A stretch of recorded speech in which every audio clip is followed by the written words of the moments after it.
Assalaamu calaykum waraxmatullaahi wabarakaatuh. Soo dhawaada saaxiibayaal, kuna soo dhawaada muuqaal cusub iyo qiso kaloo cusub. Saaxiibayaal, horta intaan hore u galin qisadeena caawa, waxaan idinkaga sheekeynayaa sheeko yaroo kooban oo u shabahda macnaha u eg qisadeena caawa. Sheekadan waxay ka dhacday dalka Yemen, gaar ahaan magaalada Cadan. Wuxuu ahaa wiil kalkaaliye. Wiilkan wuxuu jeclaaday gabar ay dhashay hawryartiisa oo lagu magacaabo Sanaa.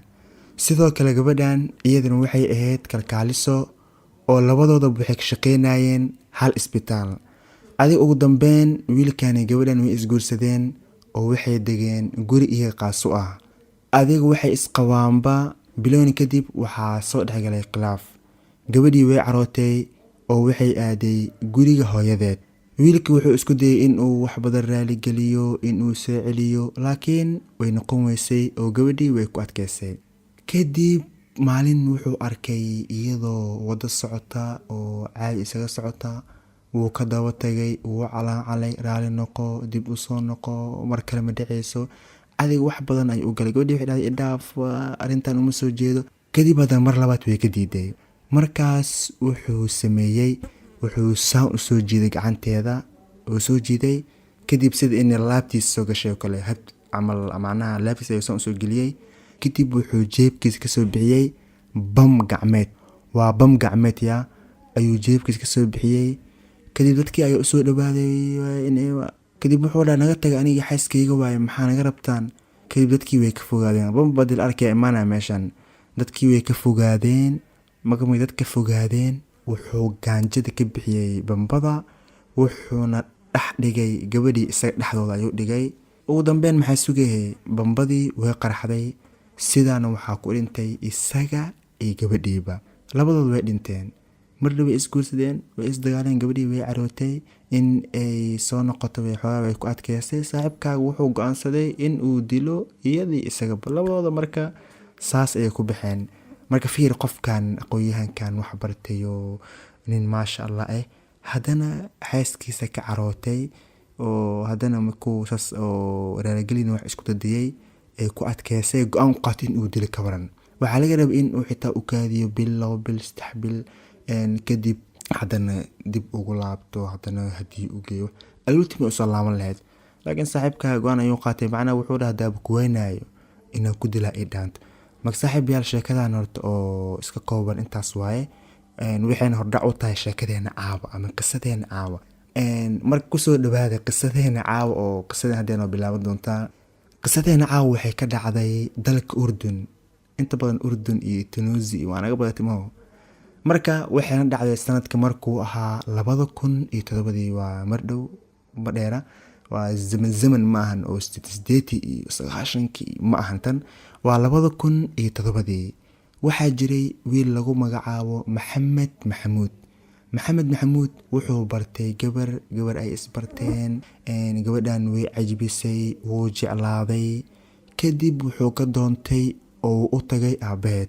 Wuxuu dhahay waxaan rabaa gabadhaada oo waxaan ka rabaa in aan guursado. Oday sheekada uma dheereen. Wuxuu dhahay insha Allah khayr ay noqonaysaa. Laakiin waa in aan arrintaas soo ogaadaa, in aan ku soo baaro qofka tahay iyo in qof gabadhiis ka siinaa ma lahan. Qofka in la soo ogaado wuxuu yahay, qofkan muxuu qabtaa, muxuu sameeyaa, muxuu soo sameeyay, wax badan la ogaado.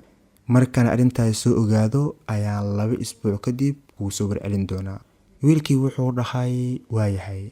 Adiga ugu dambeyn waxaa dhamaatay 2 isbuuc. Wiilkii wuxuu sugayay jawaab, laakiin wax jawaab macnaha wax lagu soo warceliyay ma lahan. Laakiin ma quusan oo wuxuu u tagay odayga. Wuxuu dhahay adeer haye, waxaan ka sugayay jawaab, mii ogolaatay gabadhaada mise? Odayga wuxuu dhahay waa ka xumahay, gabadheeda nasiibkaaga ma noqon, macnaha ma ku ogolaan waaye.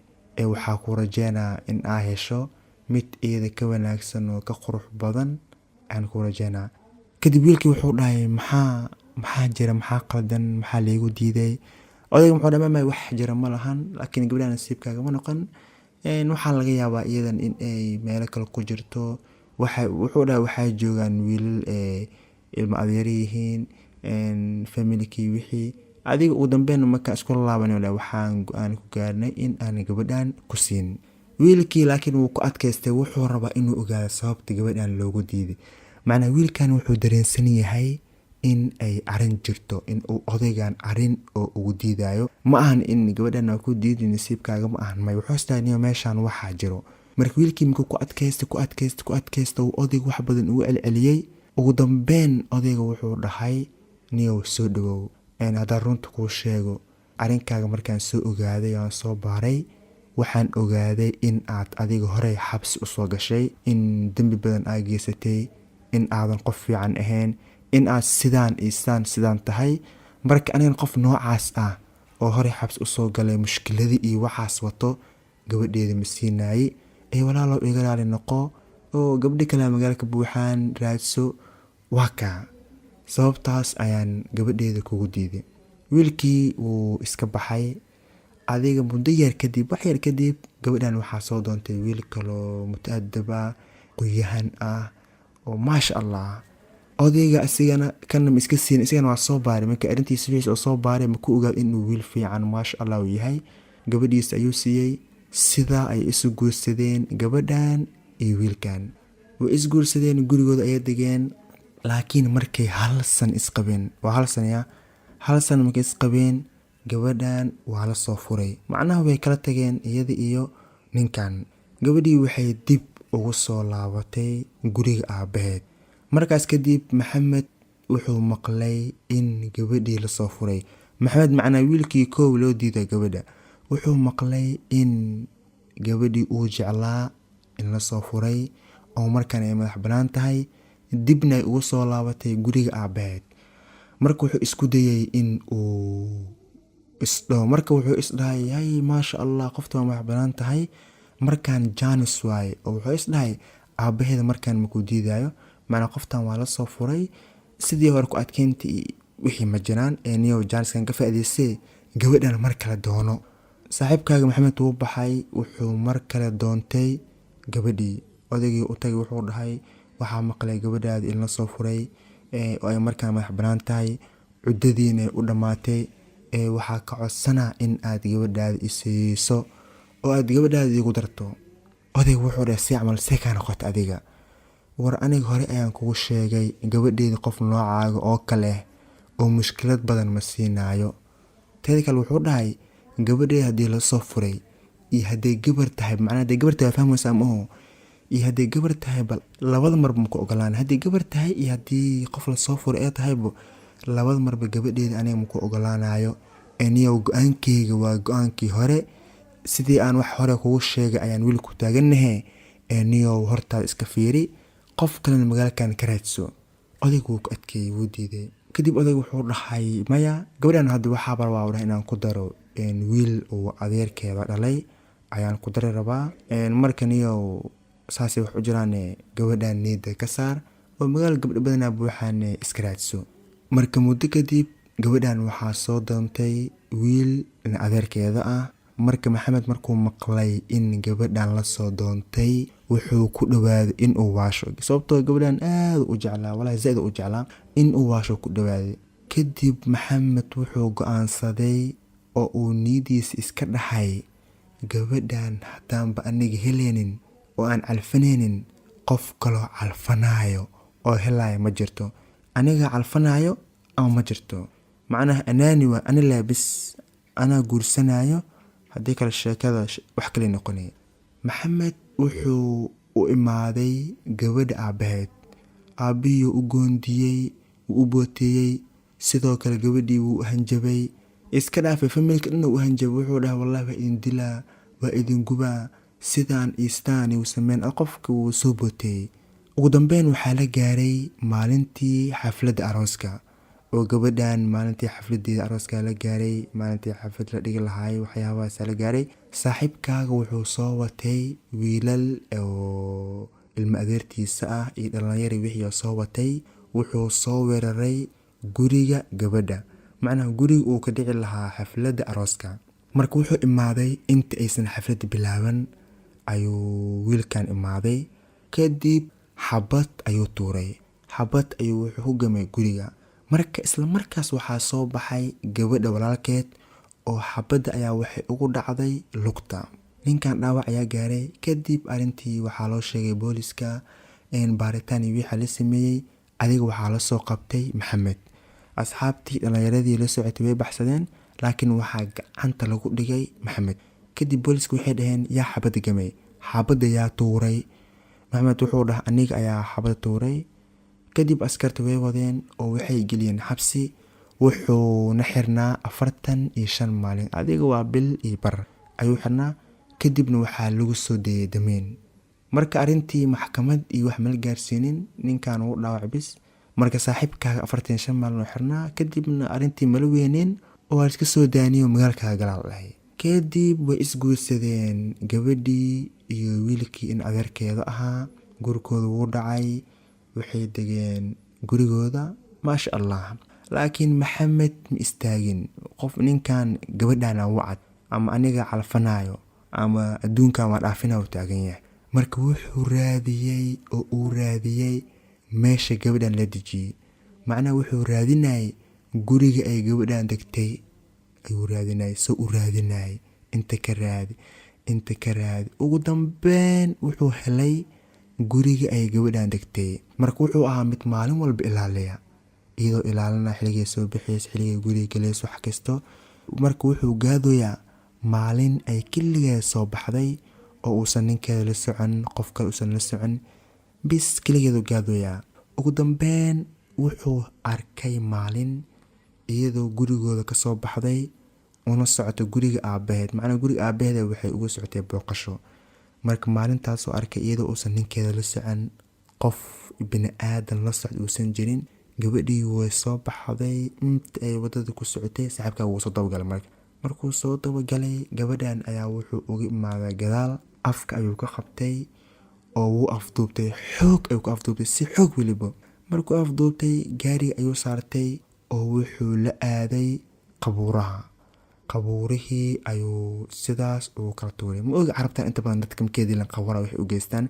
inta badan qisooyinka aragteen moo midii daadma midii ka horeysay wiilaasaan isaga gabdhaha qabuuraha ku dilaya. sidoo kale isagana wiilkan gabadhan wuu waday oo wuxuu geeyey qabuuraha. meesha ayuu kala tuuray. kadib wuu weeraray. markuu weeraray kadib kow ayuu ka siiyey oo nafta ayuu ka qaaday. macnaha ugu dambeyn gabadhii wuu dilay. haywaaya habadii lama xumay. haddana muxuu sameeyey? wuxuu watay mindidoo soo bixiyey oo gabadhan wuxuu geliyey 55 mar.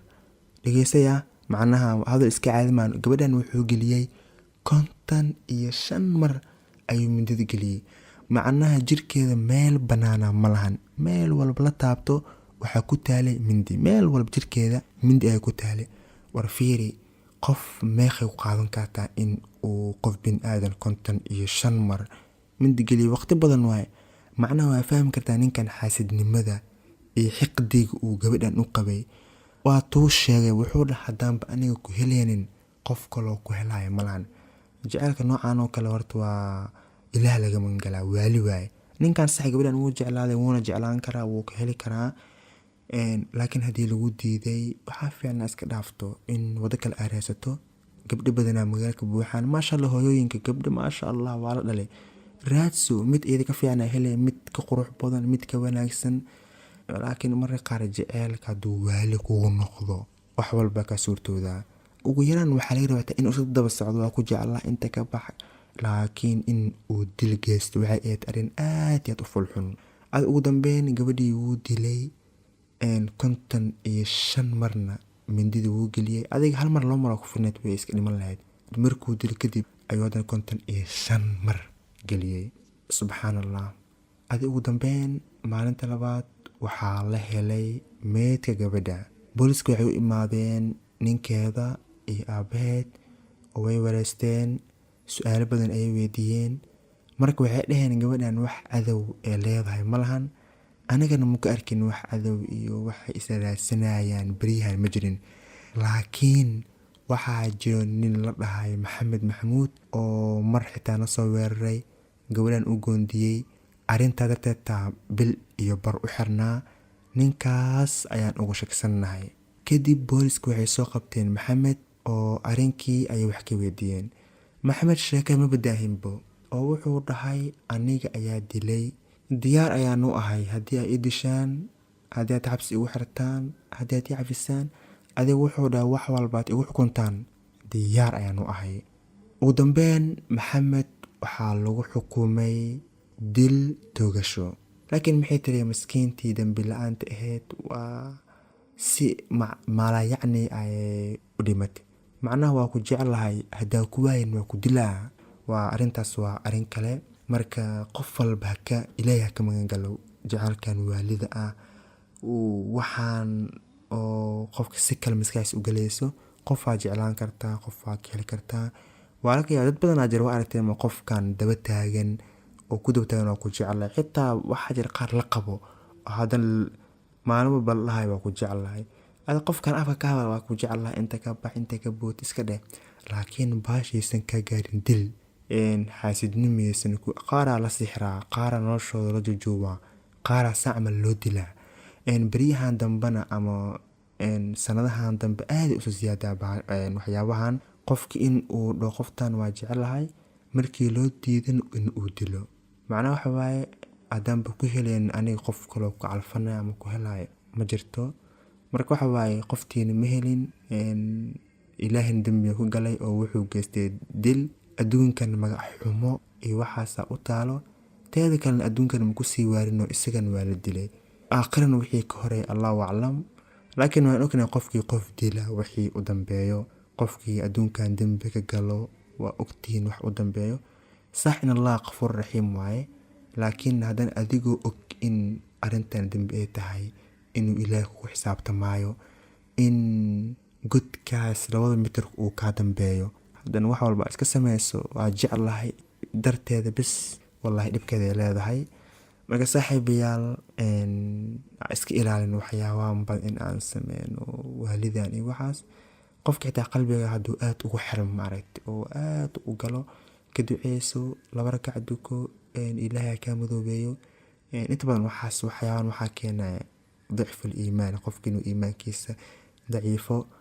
marka ilaahay u laabo, duceyso, ilaahay qofkan qalbigay ka saar. hadduu kheyr ii yahay waa kaa, hadduu shar ii yahayna ilaahayow dhinacaas kale ii dhaafi.